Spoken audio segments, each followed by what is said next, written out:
Welcome to A Fork in Time, the alternate history podcast.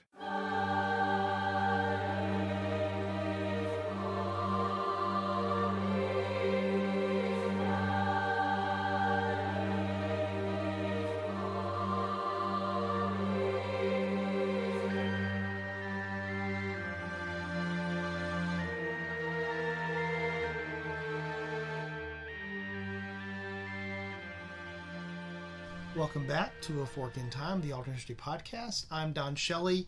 I'm going to call myself your host, but the truth of the matter is, and you can hear by the laughter here, I'm being joined by Alexis, who's actually going to be co-hosting this episode, but probably doing most of the lead. And the reason we can assume that we're doing most of the lead is, what country might we be visiting, Alexis? You think England? It's possible. We are approximately about 20 episodes into the history of this podcast, and I think our avid, faithful listeners have already discovered that there's a better than even chance, although not an exclusive chance, that if Alexis is involved in an episode, we're going to be visiting England or something in English history. And for this particular episode, guess what? That'd be correct. They'd be correct. That's exactly right. There's a lot of English history, guys.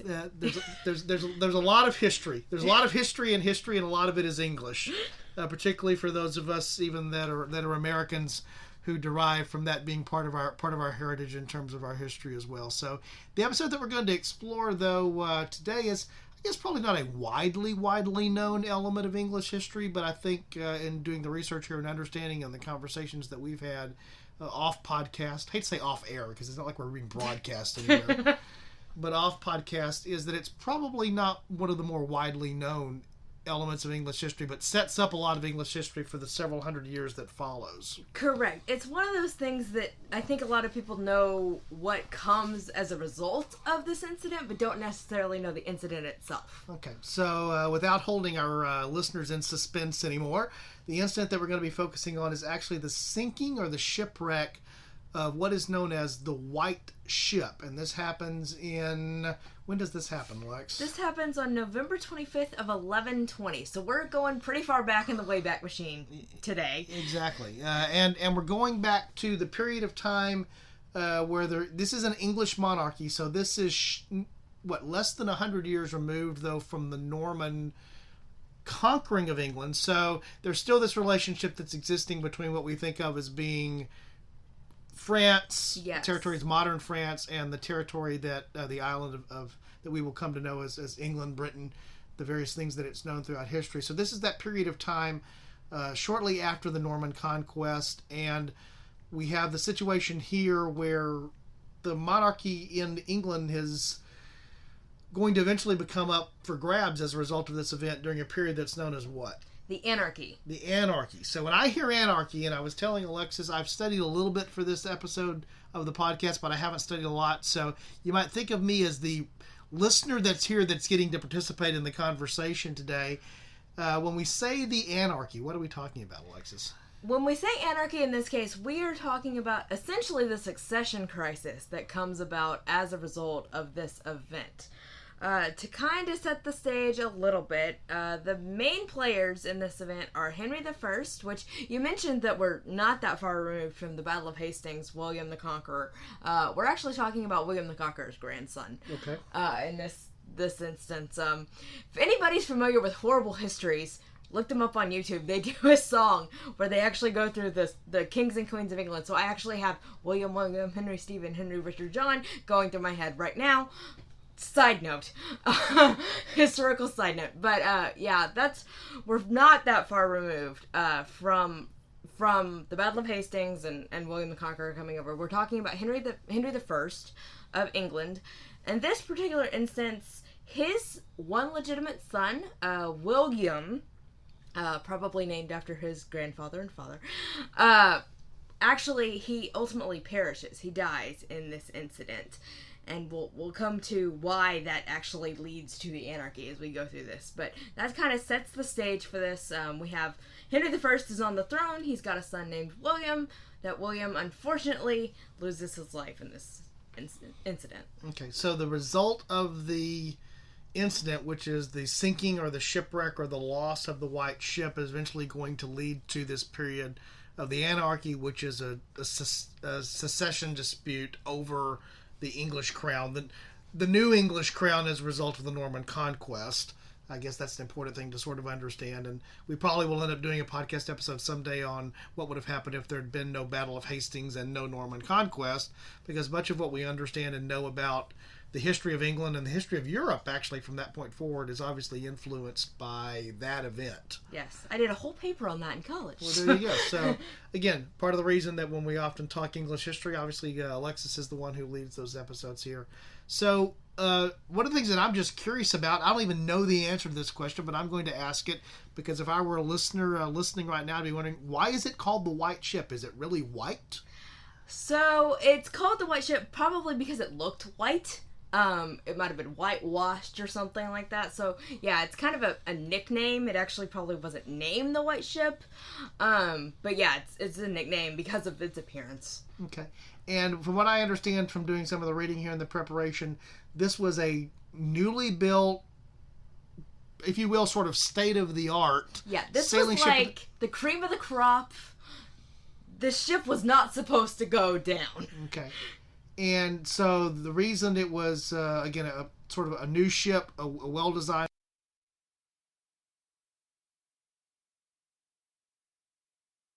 it was actually sort of intended to do the purpose that it was doing, which was transporting nobility, to make it easy for them to make the trip across the English Channel.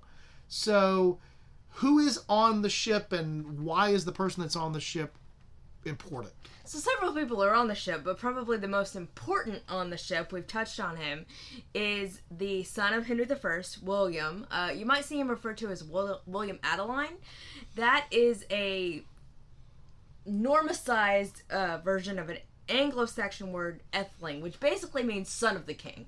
So it's just a delineation that he is the heir to the throne. He's the son of the king.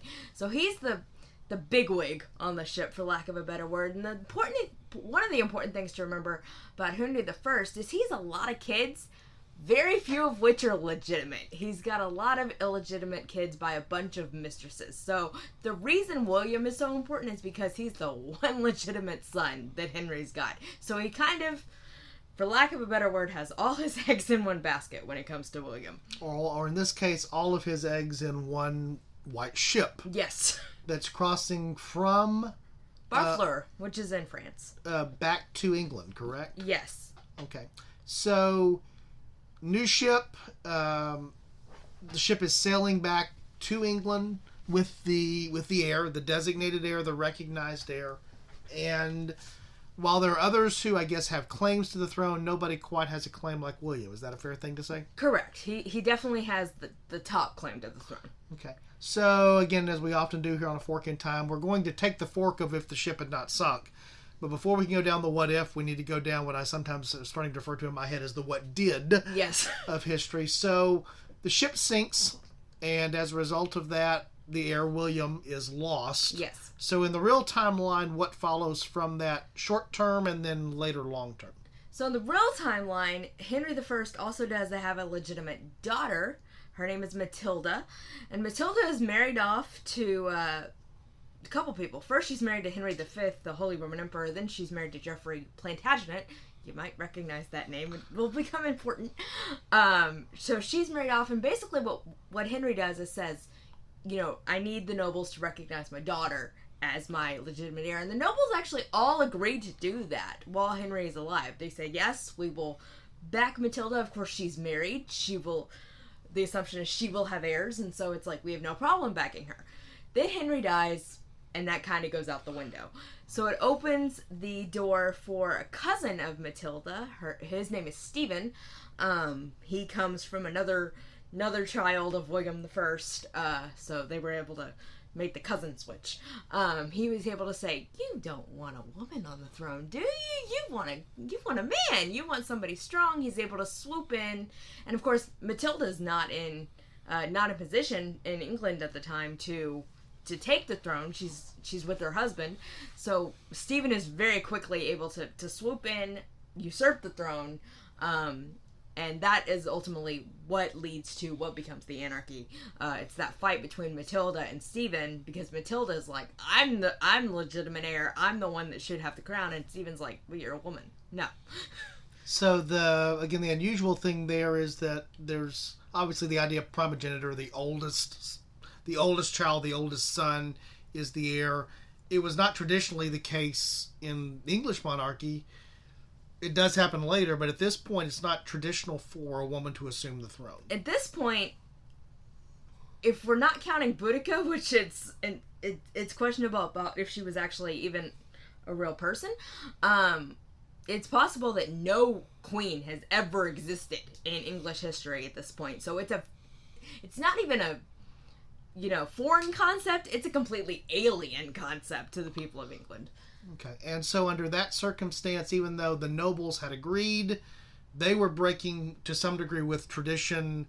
Not saying that they could not have kept their word and that wouldn't have happened, but what Henry had put into place once he realized he was not going to have a male heir was a compromise position at best. Is that a fair way to describe it? Absolutely. And so that's when he's not around to keep the nobles honest to the agreement, and other forces come into play. That's when you kick off this war of succession, which is called the Anarchy.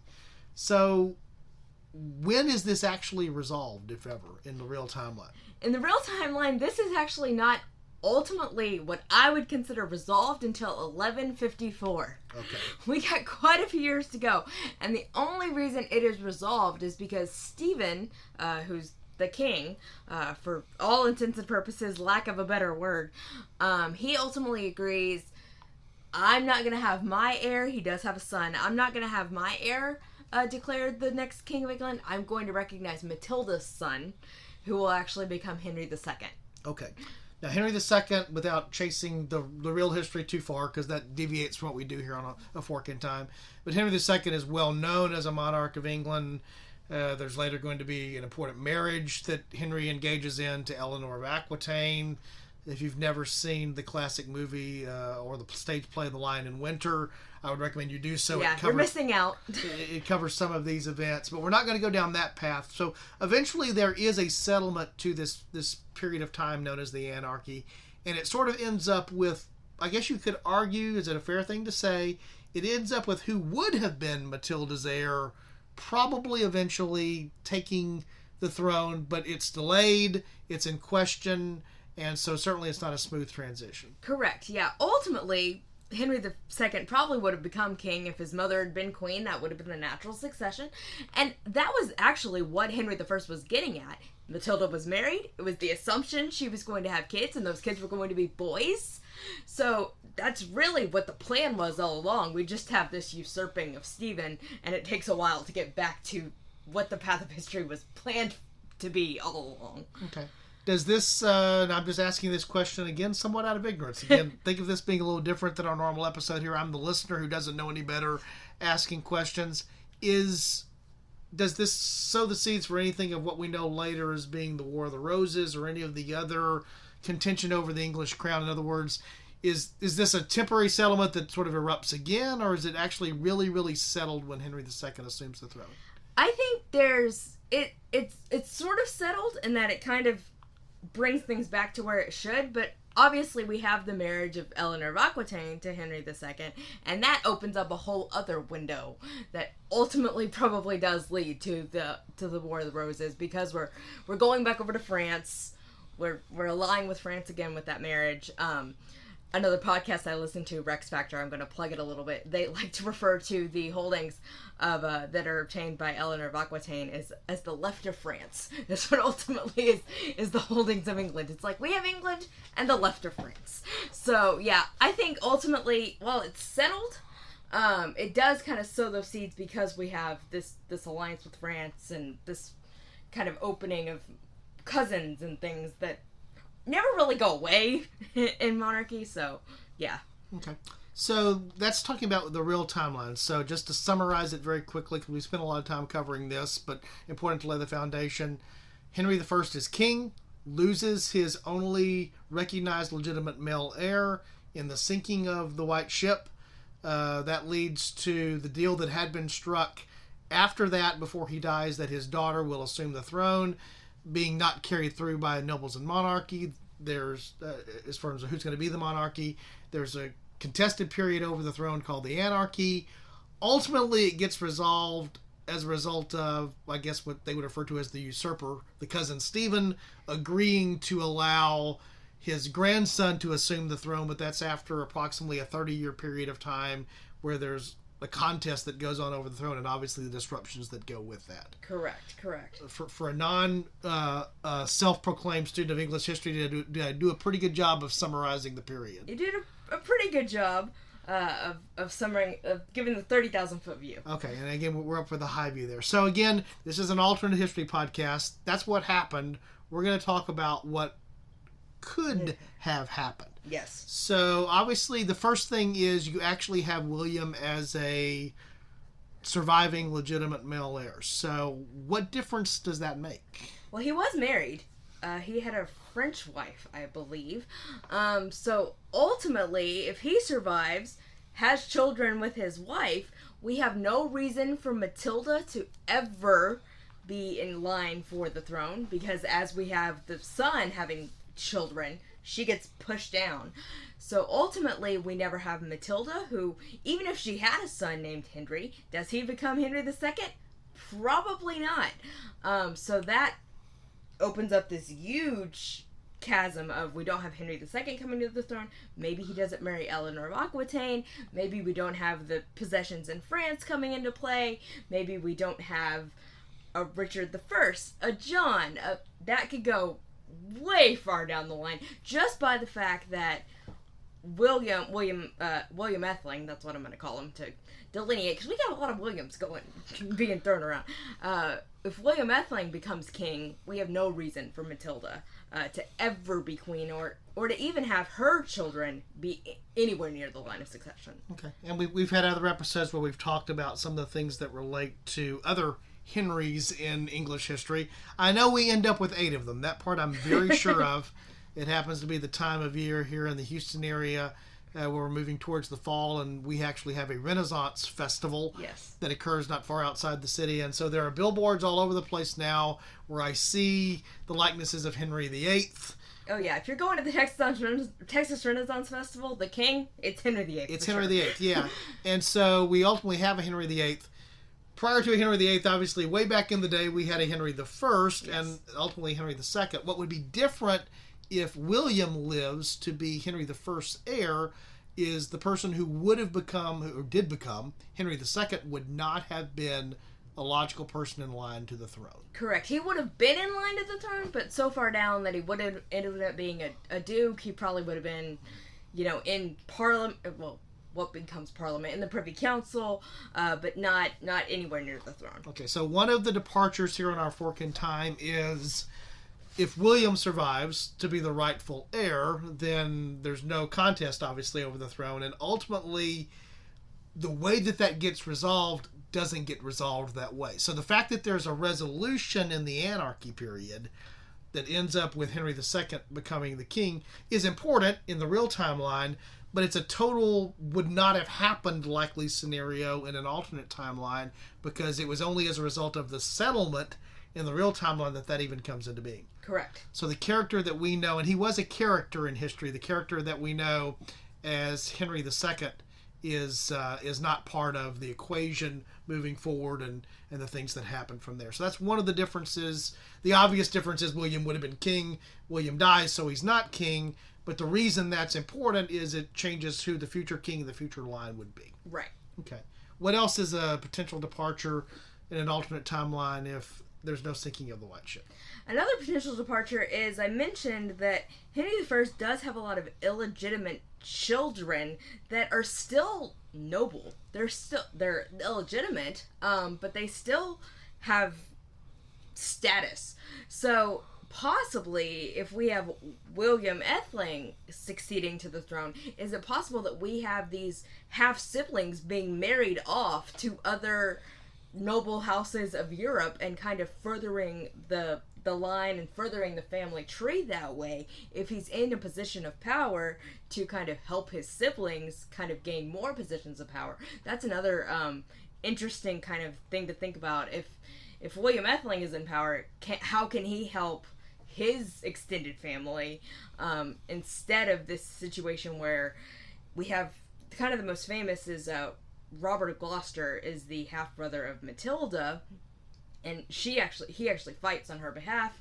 Actually ends up dying on her behalf. He's kind of the main one, but if William Adelin is succeeding, he's got all this extended family that is illegitimate but still has this position of power. So how do those kind of get parlayed out? Do some of them get married off to France? Maybe even become, members of the church? How does that ultimately change the power structure of Europe and the landscape of political power in Europe? Okay, so it may have been a situation where if England, the right word to use? The right word to use. Okay, if England is not essentially in a civil war or a contested period over the monarchy again as a result of the sinking, and then subsequently Matilda not being allowed to carry through with what was originally promised, a period of peace exists in England, and so England could have focused more externally, perhaps with these marriages or other influences. They could have focused on external affairs as opposed to being focused on the internal crisis known as the Anarchy. Correct. And so the result of that could have been a different outcome in European history and English history relative to European history in that particular period because of just not having to deal with those forces. Correct. Now, this particular period in English history may be familiar to some who have either read the novel or perhaps seen the miniseries that was created, a popular book called The Pillars of the Earth by Ken Follett. So, as I recall, I've not read the novel, but I've seen the miniseries. This is about the building of a cathedral, correct? Yes. Go ahead. But the backdrop of the show and the book, Pillars of the Earth, is this whole period of time known as the Anarchy. And what we were just talking about again off podcast was the fact that there's lots of starts and stops in the building of this cathedral. And the reason that there are stops and starts is... it's this constant seesaw of Matilda's in power, no Stephen's in power, no Matilda's in power, no Stephen's in power. So you're having this issue of the permits that are needed, the supplies that are needed, everything that is required to do something like build this massive cathedral. It's like, okay, who do we need to go to for that now? So it takes so much longer. In fact, the ending scene of Pillars of the Earth is the cathedral is now finished, and it's kind of that, I kind of call it the bookend of any kind of English miniseries. It's like they're telling the whole story, and it's like, Henry II's on the throne. Everything's good now.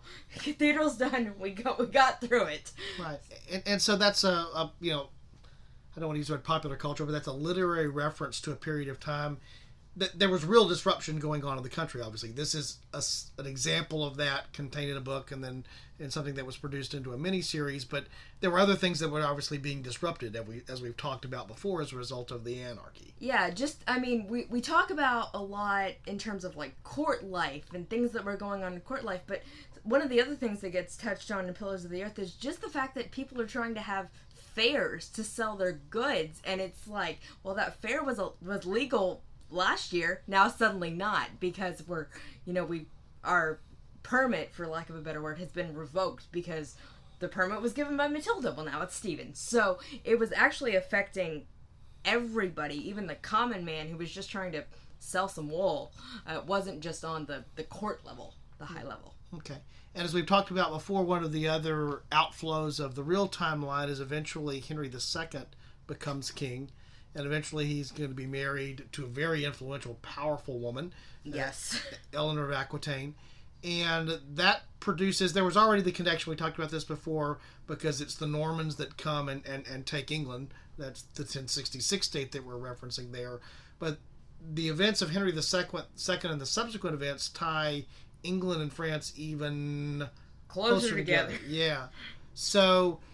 is one of the counterfactuals that you would suggest here, one of the alternatives is if there's William that survives, thus there's no Henry II as we know Henry II to be, the relationship that might have existed between England and France might have somehow been different? Might have been a little more cordial, probably. Wouldn't have had... I think one of the things that ultimately comes out of the marriage between Eleanor of Aquitaine and Henry II is Of course, there's infighting between their kids, brought on by their parents, to a large extent. But then you have these rival factions between people who both have claims to thrones and claims to titles and things like that. If you have no Henry II, no Eleanor of Aquitaine, you have just a continuation with William. There's not that contention of fighting between siblings and between different parts of the family, because it just kind of continues. So is it a fair thing to say or not a fair thing to say? Again, I'm playing the inquisitive listener here for this particular podcast episode. England and France are at war for a long period of time for European history in the what I think of as the first half of the second millennium. That's a recurring theme there. Does the possibility exist in an alternate timeline with no sinking of the White Ship that there's not as much conflict that exists in the way that we think of that conflict having existed between England and France? I think definitely. And that would be because...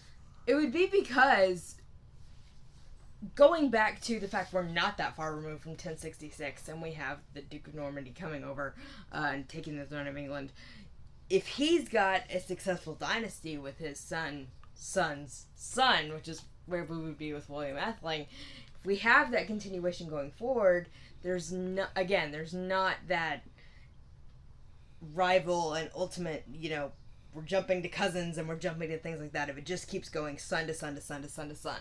So I think there's the possibility that it would have been, and not that far-fetched of a possibility, to be a much more peaceful relationship between England and France.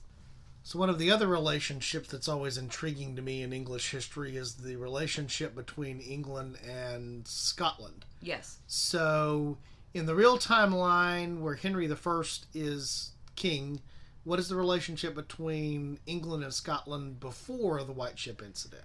So they are related by marriage. Henry's wife, and actually the mother of William, is Matilda of Scotland. She's a Scottish princess.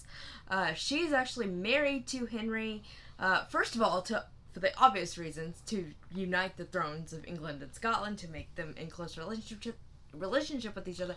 But she's actually also descended, she's the granddaughter of a Anglo-Saxon king of England. There had been a previous marriage, so it's not just allying England and Scotland together, but it's also tying those ties back to previous, before Norman invasion happens. It's kind of the, hey, we're just continuing the line of kings from what it was before.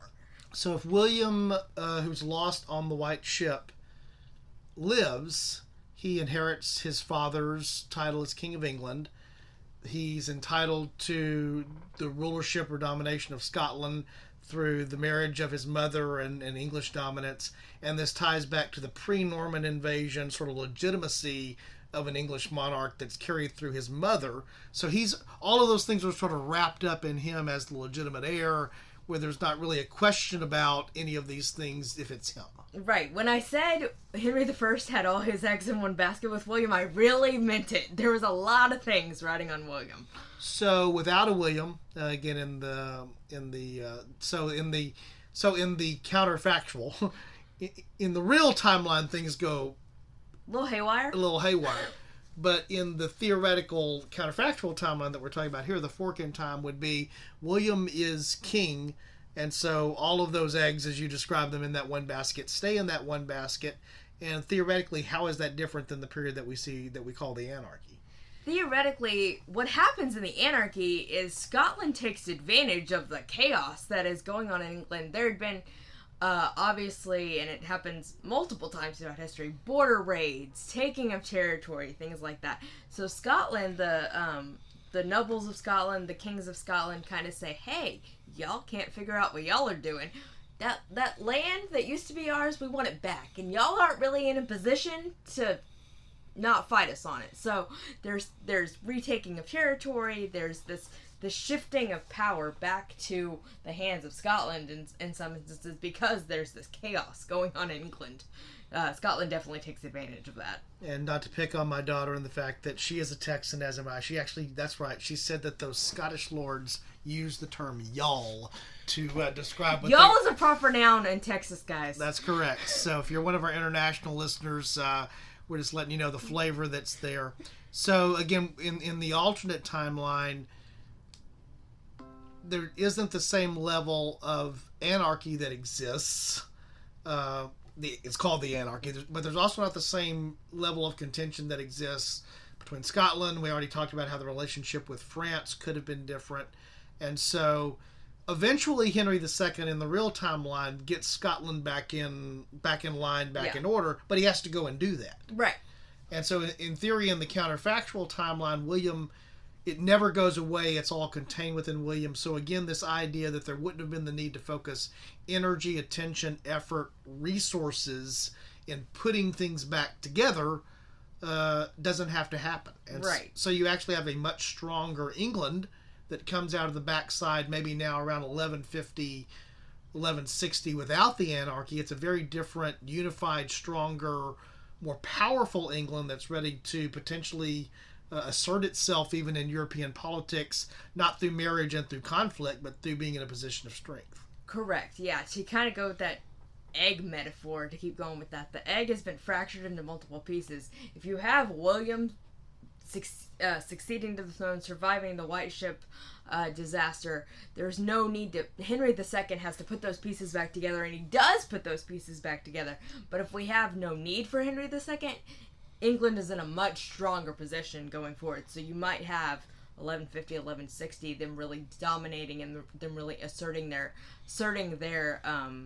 influence, not just on their little island, but in Europe as a whole. Yeah, in fact, one of the interesting things that I was looking at in terms of looking at the background materials we were preparing for the podcast is there's a role-playing game, without getting off way into the weeds here on this particular thing, but in this particular role-playing game, there's a series of things that's put into place that look at alternate histories, if you will. It's this idea of time travel, and there's a departure in the various infinite worlds kind of concept, if you remember, with the idea of the multiverse. Which in some ways our podcast is built upon the concept of the multiverse. A little bit, yeah. Something changes, and as a result, there's parallel universes where parallel things are happening. Interestingly enough, in that particular role-playing game where there's a multiverse concept, the point of departure for two of the universes that are at war with each other is actually over the loss of William and the sinking of the White Ship.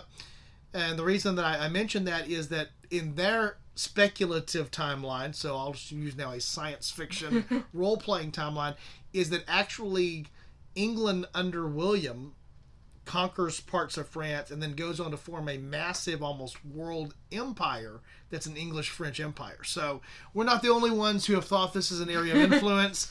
There's some folks who have done some work in the science fiction and gaming area who suggest this point of departure could have resulted in an England that's strong enough to be not just a regional power, not just a power in Europe, but potentially grows to be a world power. Yes. Hundreds of years before we think of England as being master of the seas and a world player. Yeah, think of Holy Roman Empire just led by England type thing. I mean, it had the potential to get that big. And so the actual timeline deviates or puts a situation where, as you described it together, the eggs all have to be put back together again. Things have to be reconstituted. If you don't have that, there's obviously not having that. That's the obvious thing, but then there's the benefit of having not done that, being able to move forward. And other things could have happened that could have been much more impactful. We don't know what they are. Now we're really off into speculation. But we could have had a situation where England was exerting its influence because it didn't have to deal with its internal matters for several decades. Correct. To me, one of the most interesting concepts here, and of course, Alexis, we're going to let you expound upon this, is we talked before, again, William survives, no Henry II. In fact, that's like the recurring theme of this particular episode, is that's probably the major departure, is you would have had a different eventual succession, no Henry II as we know it. Henry II, known well to history, but his children are probably equally or even more well known to a lot of folks than Henry II. So who are some of Henry II's kids? Well, two that jump out immediately in my head, of course, Richard I. We all kind of know him. He's the crusading king, but he had this other son, John. Has there been an English monarch named John since King John? That would be a resounding no. No, and one of the euphemisms that we have in English languages, we sometimes refer to the place that people go to relieve themselves as the John. Why do we do that? Well, That would be because of this guy. Because of King John. So let's focus a little bit upon that. We've never had another King John. John Lackland, I believe, is his actual name, if we know him there. So he's actually the youngest son of Henry and Eleanor. And eventually does succeed to the throne. Eventually becomes King of England. Some of those other things that are all happening there about the questions about claims to French territory, the lands that were Eleanor's, those types of things. But probably King John is known first and foremost for what particular document that we think of as being important in history? One that I actually asked to see for my birthday when it came to Houston a few years ago, the Magna Carta. That's right. We actually went down to see the touring, one of the original copies of the Magna Carta that was on tour. Yeah, Signs of a History Geek. You asked to go see a historical document for your birthday, guys. Yeah, so that's 1215, the signing of the Magna Carta. The Magna Carta being Latin for Great Charter. And what the Magna Carta is an agreement between now King John as the English monarch and barons and nobles about what their rights are going to be relative to his rights. And that has to do, for example, with taxation. It has to do with his ability to impose royal authority on the nobles. And the reason we think of it as being important in the English and Western democratic tradition that comes down to America is it's sort of viewed as being one of the early constitutional documents. It is an early constitutional document for the English Constitution, which is not a written constitution like the American Constitution, but is still an understood agreement about how things are going to work. So the Magna Carta limits the king's power relative to, in this case, the nobles. By extension, what ultimately happens to that limitation of the king's power. So if we're limiting the power of the king in terms of the nobles, ultimately that carries down. You've mentioned briefly, the English Constitution. It's based on precedent. So if we're limiting the power of the king over the nobles. Ultimately, that trickles down to the fact that we're limiting the power of the king over the common people. Right. So it ultimately becomes the Magna Carta is kind of what we think is the bedrock of what ultimately becomes democracy, common law, and what ultimately is the basis for American democracy and democracies all over the world. Right. So this idea of certainly English democracy becoming American democracy, I use the term Western democracy. Yes. It owes its roots to the Magna Carta. Mm-hmm. So the Magna Carta, we would all agree, is an important document. Absolutely. The Magna Carta becomes necessary where the nobles feel the need to assert their rights, primarily because the fact that John is not exactly the best of kings in terms of how he treats them. Let's use the word inept. Okay, inept. That may be a kind word from what I understand in most history readings and what I remember of John.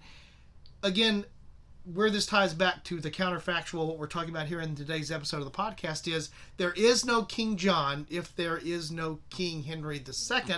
There is no King Henry II if William survives because there is no sinking of the White Ship. So we're not arguing that there wouldn't be the Magna Carta and there wouldn't be democracy today necessarily if the White Ship doesn't sink. But we might be arguing that it would have taken a different course or would have come to being in a different form than we've seen it now. Is that a fair thing from your point of view, Alexis? I think so, absolutely. We get the Magna Carta and we get what becomes modern democracy because we have, let's use the word inept. We could probably use worse words, but let's use that one.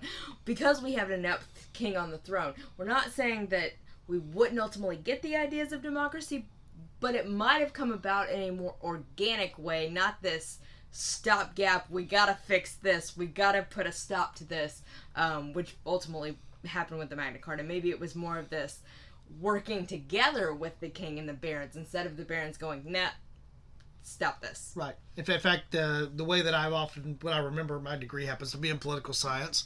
So I've studied this and what I remember is the Magna Carta, we think of it now as the Great Charter. It was signed under duress by John. He didn't want to sign it. Exactly. And it was the result of what the nobles viewed as being abuses by John that led to this. And so I like your use of the term organic. While this idea of a reduction of absolute autonomy, absolute monarchy may have eventually been reduced over time, it wouldn't have come. This wasn't at the tip of a gun, or sword point, but this was at the point of a rebellion, and the only way to quell the rebellion from John's point of view, was to agree to these terms that he never wanted to agree to in terms of the Magna Carta and the Great Charter, ceding authority to the nobles. Correct. He essentially signed the Magna Carta to keep his throne. Right. And the result of that, I guess we would argue, looking from the long view back, is it eventually led to what most people view as being a positive development, the idea of democratic principles, empowering the people or their representatives. The nobles, I think, would have told you at that time they represented the people, not in the same way that we think of modern representative democracy, but that's how they would have argued. It wasn't just their rights. It was their rights to represent the people that were their vassals. This is still a feudal situation. But eventually that leads to, again, the concept we've talked here about of modern democracy. And so it may be a little bit of a far stretch, but it's not a total far stretch to say that part of what we owe in terms of the idea of modern democracy to is to the sinking of the White Ship. The White Ship. And the particular passenger that happened to be on board, the passenger of note, which was the all your eggs in one basket heir William. That's how he'll be forever known in my mind because of this podcast today. And so while that may seem, that's a long view stretch out, and it's the result of several generations. In fact, it's not until 1215 that the Magna Carta is signed. Again, we're talking about the sinking of the White Ship being almost 100 years prior in 1120. Yeah. But yet one of the long-term impacts is you end up with King John, and you end up with the Magna Carta. And because of the Magna Carta, you actually end up with something I think that a lot of people view as being a net positive. John's a horrible king, but because he's a horrible king, a net positive comes out of that. And eventually this concept of, as you said, precedent and English common law and the things that are built upon that. The American Constitution comes along later as a formalization of those things. I mean, these things all flow together as the documents of democracy throughout history. And so, you may not think that the sinking of a ship off the coast now almost 900 years ago makes that much of a difference, but it makes a difference. It absolutely does. Yeah. So that's a long way to get around, and I know we wandered through this alternative history because as you go back to some of these events in history, it's tough to know exactly what the timeline would have been. But we may owe democracy as we know it today in this form to the White Ship. So what I heard, one article described the medieval booze cruise. Okay, yeah, that's a whole other thing we didn't even talk about. Was there was a question about whether I guess that the reason the ship sank, or at least one, they were having some parties. Yeah, one theory is that the entire crew may have been inebriated and. Which, again, is probably not what you want to do when you're carrying the future king of England on board, but that's certainly what happened there. All right. So, again, we hope you've enjoyed this sort of winding path down through this particular part of English history as we look at the historical what-if of what would have happened if the White Ship had not sank, and thus, as a result, there would not have been the period of the anarchy known in England. Any closing thoughts before we close out the podcast, Alexis? Not really. Just, it's interesting to think about them kind of just as I'm wrapping my brain around it. It's interesting to think about how this one thing that you know the after effects of it, but to know the actual, the flashpoint. Right. It's interesting to think about if that one flashpoint hadn't happened, what ultimately wouldn't have happened. Yeah, the other thing, just before we close out, just because this popped up during the research that I was doing, the other interesting thing about what happened there is that William was on the ship. It goes down. The Stephen that you've referred to was supposed to be on the ship and was not.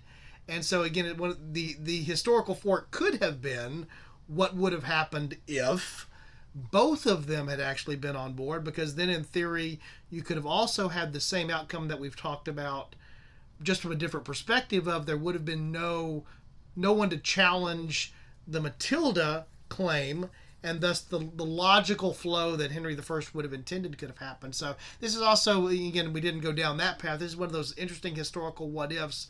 Who was on the ship, who was not on the ship, both played in this.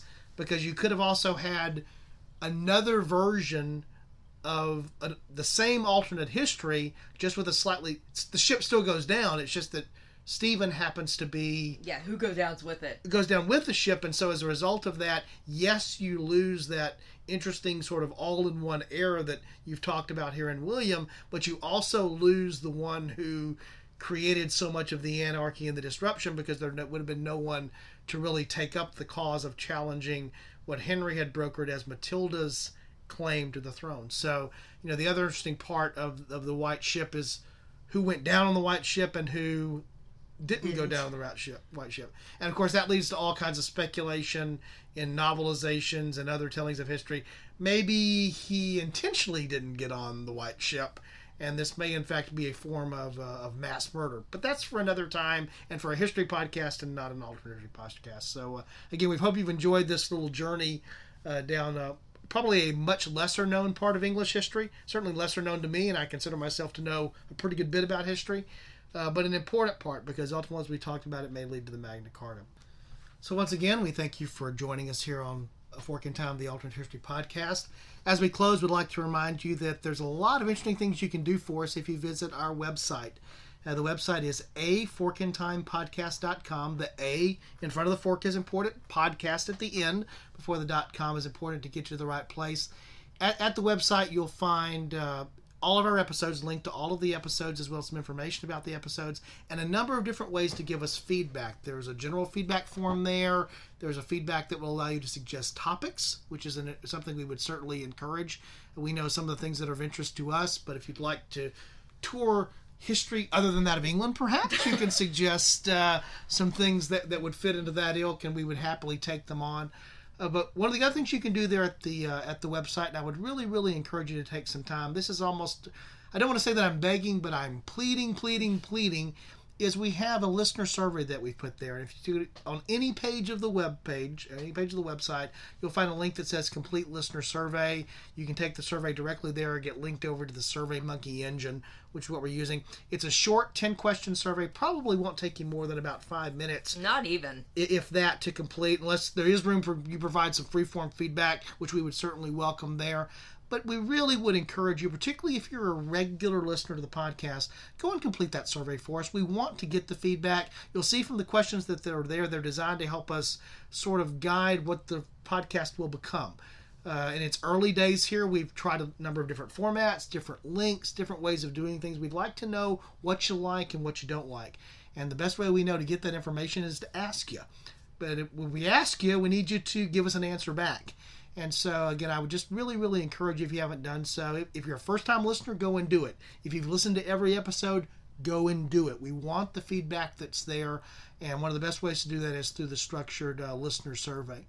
Some of the other things that you can do there on the website are links to the various podcatchers of choice, so how you can find us and subscribe to us. One of the things I would encourage, if you haven't done so, is actually using whatever mechanism, if you use an app or whatever it is you use to aggregate your podcast, actually subscribe to the podcast. It'll magically appear. It makes it so easy. It does make it so easy. You don't have to go and click anything on the web more than once. It'll just magically show up in your podcatcher of choice, and you'll have the episodes there. Mostly we release, as you know, on Thursday mornings.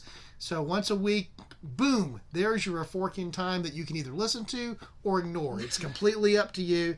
But we'd encourage you to do that so that you don't miss an episode. Also, we will occasionally release special episodes, so you may not know that something has happened. We've occasionally adjusted the release date because we're tying to something. Most recently, we did that for the anniversary of September 11th. So subscribing is a good thing to do. One of the other things that you can do through the various podcatchers, particularly we're talking about Apple Podcasts / iTunes, Google Podcasts, Stitcher, they have the ability for you to do ratings and reviews, and we would really appreciate if you could give us that feedback as well. The listener feedback on our website comes to us. That's sort of an in-house way of giving us feedback, but those reviews help other folks find us on the search engines, and when they're looking at, should I even spend time with this podcast, I check out the reviews that their podcasts have been given. So if you like what you see here and you want to encourage others to join the community, you can help with that by giving your review there. Even if it's a negative rating, we will take anything. Just if you would take the time to go and do that, we would greatly appreciate it. Again, it helps promote the podcast, but also helps us give feedback to make the podcast not just what we want to do, but what our listeners really want us to do. And as we've already said a number of times, my wife actually gets on to me about thanking people so much, but I recognize that you taking some of your day, even if you're doing something else, is one of the greatest gifts that you could give us. And so we thank you for your time and your attention. And particularly if you're a regular listener, it's sort of neat to me when I'll be candid, when I look at some of the statistics that our podcast hosting site shows, and I see all over the world where people are listening from, places I know that I will never probably get to go personally, but I'm interacting, not in a direct way, but in an important way with somebody there. And that's just cool to me. So we appreciate you, and I know that's a gift of your time. So we just want to say thanks. I won't say thanks again, except to say thank you. The other thing that I'll mention here, Alexis and I were actually talking off podcast. That's going to be the new term, by the way, Lex. I'm good with that. Not off air, but off podcast. We were talking off podcast about the fact that we enjoy doing this. This is something that we do as a father and daughter, both because we share a passion for history. We both enjoy that. That's something we've had in common, and it's something that we can share together. So we enjoy doing these episodes together. For those of you that listen to the podcast know that we do separate episodes from time to time. But it really is sort of a family thing for us. And we think of it as, I often refer to Alexis as my co-host. She's the other host. And of course, when she's doing one of the podcasts on her own, she is the host. But one of the things that we're actually trying to do is convince my wife, Alexis's mom, to join us for an episode. And so this is actually us making a secret plea here at the end of the podcast. If you've stuck through to the end, think of this as like a Marvel movie for the scene at the end of the credits. This is your mission. This is your mission. Is if you give us the feedback there and you'd like to hear my wife participate maybe on one of the podcast episodes. She happens to be medically trained, and so I think there's some interesting things we could do in terms of historical medical what ifs. And she would be an excellent resource to join us for those podcasts. So if that's something you'd like to be a co-conspirator in, and here's the deal, she may not listen to this podcast, so she won't even know. She actually doesn't listen to every episode. But if you'd like her to do that, one of the things you could do is in the feedback forms or in the survey or in the other places, put that note there, and we will have evidence that this is not just something that Alexis and I are doing. Would you agree with that, Alexis? Yes. Okay. I fully endorse this plan. Okay. So if you're one of the loyal listeners who stuck to the end of the credits situation here, you can help us out with that, and we would certainly encourage that you do so. Anything you want to say as we're closing out, Lex? I will say that my mom is not a history person per se, but my dad is completely right. She does have medical training and medical background, so I'm really curious. So yeah, help us with that mission. Yeah, and the other thing I would mention here, and again, I'm a little surprised Alexis didn't mention it, but I will do it for her, is that one of the things you can do on the podcast are the various ways to connect to us on social media. And Alexis, in her day job, her real job is in marketing and deals with social media every day. And I know that one of the ways that we've actually been able to grow the podcast to some degree is just simply through Facebook and through Twitter and the other ways that people that we know and people that we don't even know are sharing that with us. So if you have a chance, so you can share us on Facebook, share us on Twitter. Actually have a conversation with a real live person who you know is a podcast listener and say, hey, have you checked this out? All of those are just ways to promote the show. One of the things that I sort of committed to when we started this about almost 5 months ago now, it's hard to believe it's been that long. Holy moly. Is that I would not ever spend a dime if I could possibly avoid it on promoting the podcast.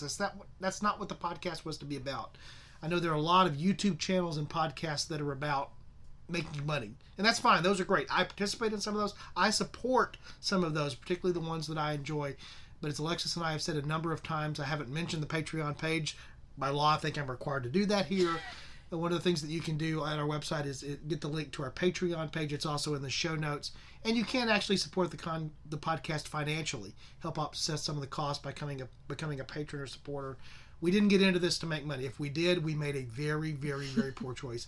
But a podcast does require some money to sustain itself, to host and do some of the other things that are there. So if you'd like to participate that way, we would welcome it. Again, your time is the greatest gift that you can give. But showing us other ways, financial support being one of them, is an indicator that we really are doing something that you value.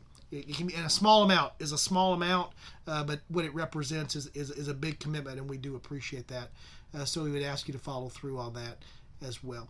So as we get ready to close out here for this particular episode of A Fork in Time, I'm going to again say, perhaps for the last time, my wife chides me about saying this too frequently, but thank you. We appreciate you. I don't think you could say it enough. I don't think we can, although we probably do say it too much. She always is right. That's the other thing you find here by staying late in the podcast. So again, we thank you and appreciate the fact that you've given us the gift of your time today. So this is Don signing off, and also Alexis. And as we close here, we're going to do, as we've closed so many of the podcasts, remind you that if you happen upon a fork in time, take it. Have a great day.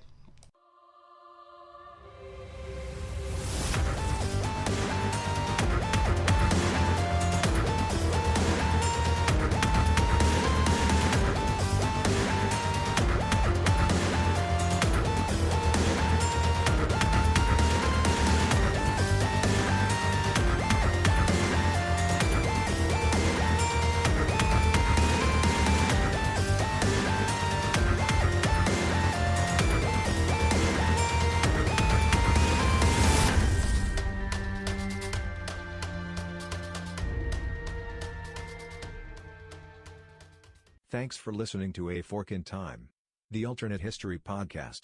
Join us next time.